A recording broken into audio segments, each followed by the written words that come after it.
சொந்தங்களே, நீங்களாம் அந்த பாலை மீன் வாங்கி சாப்பிட்ருக்கீங்களா சொந்தங்களே? நம்மளாம் மீன் எடுத்து சமைச்சு 2 வாரம் ஆயிடுச்சு. நாக்கே செத்து போச்சு. 2 வாரத்துக்கு அப்புறம் இன்னைக்கு தான் நம்ம ஊர் மீன் மார்க்கெட்டில் நம்மளுக்கு ரொம்பவே பிடிச்ச பாலை மீன் கிடந்துச்சு, வாங்கிட்டு வந்துட்டோம். நம்ம ராமேஸ்வர பகுதியில் பெரும்பாலும் விரும்பி சாப்பிடக்கூடிய மீன் கூட சொல்லலாங்க. இந்த மீனை நம்ம தொடர்ந்து சாப்பிட்டா கூட போர் அடிக்காது. அந்த அளவுக்கு இந்த மீனுடைய டேஸ்ட் ரொம்பவே நல்லாயிருக்கும்.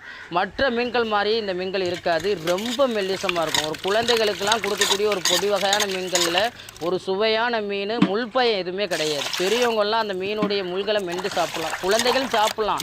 ஆனால் ஒரு சில பேர் பயப்படுவாங்கல்ல முள்கள் சாப்பிட்றதுக்கு. ஆனால் அந்த முள்களை சாப்பிடும்போது எந்த ஒரு பிரச்சனையுமே கிடையாது சொந்தங்களே.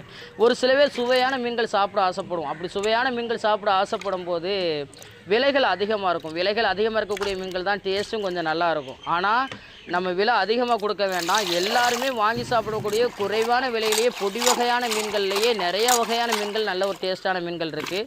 அதில் ஒரு வகையான மீன் தாங்க இந்த மீன். கண்டிப்பாக ஒரு முறை இந்த மீன்லாம் கிடைச்சா வாங்கி சாப்பிடுங்க.